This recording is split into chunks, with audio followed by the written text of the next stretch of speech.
What up is Marcus Dynasty Football Dads. I'm in my car right now. It's a beautiful day out. And just a disclaimer, this is for Dynasty beginners. So if you are somebody that is very competent with Dynasty Fantasy Football, just leave below a tip or two that you would give a younger you, a beginner you. And so the first thing that is one of my biggest things is understand the rules. Understand what the roster sizes are, what taxi squads are, what you can do. Knowing the rules is half the battle. It really is. PPR, half point PPR, standard leagues, roster starting sizes are so important. I was a part of a league, and I said, yes, I'll take over the orphan team. And I didn't even realize that it was a QB, 2 running backs, 2 wide receivers, a tight end, no flex, and no kicker defense. That was it. It was a very, very small, short roster starting size. And so that was a huge difference between, I've been a part of a league that's 2 QBs, 2 running backs, 3 wide receivers, 2 flexes. Did I say super flex? It was a super flex league. And we had a defense. Whatever. It is what it is. But it is so important that you know the rules. It is half the battle. My tip number 2 for Dynasty beginners is just start watching YouTube. You're watching the channel now, which is very, very, very important. Watch other channels too. Watch tips and advice, and honestly, leave a comment.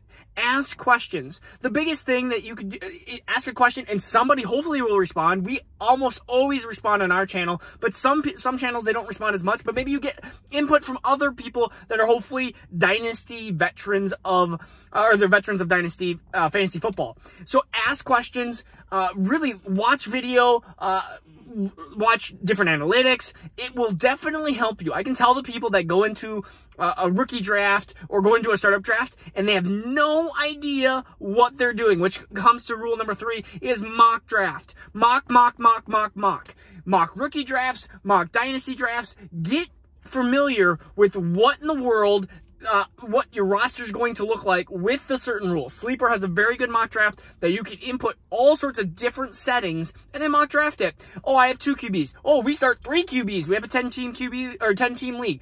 Whatever it is, whatever crazy settings that you have, it will import those kind of mocks and you can get an idea of where players are going. Same thing with redraft. I did that for, I mean, honestly, I almost did that by paper pretty much of like, oh, if these players go here, then I would get this person. Now we have all these different tools, whether it's Sleeper or Fantasy Pros, they have all these different tools that you can be able to mock draft. So mock, and it's fun. You can see, oh, I'm doing super flex. If I take 2 QBs right away, what happens to my team? If I take a QB and a tight end, what happens to the rest of my team? Do I like it? Do I not like it? Where are my weaknesses? Where am I okay leaving the draft with my weaknesses? Every team's going to have a little bit of weakness. Where are you okay leaving the draft with your weakness? And play around with different strategies. Oh, I want to compete now. I want a younger team. I want to rebuild. You don't want to rebuild. Do it right off a startup, hopefully. But, I mean, if everyone's giving you first from the 2023 class, maybe you end up having 4, 5, 6 first in the 2023 class, and you have a not-so-competitive roster in the first year. So, mock. And one of the biggest advices that I can do, and we do this on the Patreon channel, but I would even suggest finding, if you don't want to do Patreon, if you want to do somebody else as well that you know, find a mentor. In one of our dynasty leagues that has been one of the longest dynasty leagues, you get a mentor for 12 months. And the reason for it is because if you don't understand dynasty as well as other people, you can be taken advantage of. I, years and years ago, had a mentor, and that mentor sat me, I'd get offered a trade, and I would say, hey, mentor, I'd just send the trades to my mentor and be like, hey, what are you thinking? And he'd be like, what are your thought process? What are you thinking? These are the pros, these are the cons. Like, it just walks you through your individual scenario and your individual trades. It is so, so important. And one of the things I even do on Patreon is I go through like, if somebody sends me a team, I will go through their entire roster and be like, hey, this is what I'm seeing. Where are you in the league? Like, what trades do you need to make? Where are your weaknesses? What things do I think you need to improve on? Sometimes you just need a set of eyes that are not yours to look at your team and be like, hey, I know you love I know you love this player or hate this player, but you know what? Your hatred's gone too far. Your love has gone too far. So it's like, I love DJ Moore. I don't really want to trade DJ Moore. But you know what? Maybe my love has gone too far for DJ Moore. Maybe I could have gotten better value if a team's offering that trade for me. So it is so important to have a mentor. Honestly, and I think new leagues should be doing this, because the worst thing you can do is have a new team come in, make horrible trades, and that team either wants to leave or other teams don't want to play because the league starts becoming very imbalanced.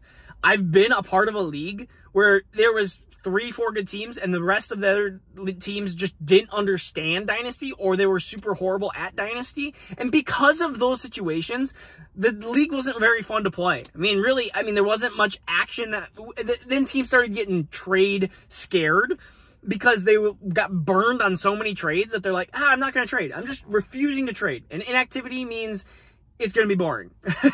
If no one is trading, then the league is going to be not very fun to be a part of.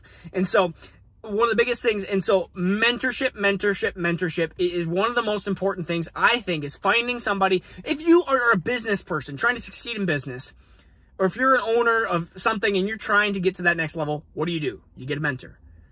That is what I would do in Dynasty Fantasy Football. If you're serious enough about wanting to play and wanting to succeed in Dynasty Fantasy Football, and of course, league rules and everything changes so much. And so that is some of my biggest beginner tips. I just want to give you guys some beginner tips. I haven't done a beginner video in a very long time. I had a couple minutes in my car. I figured, like, hey, let's talk about some Dynasty beginner tips.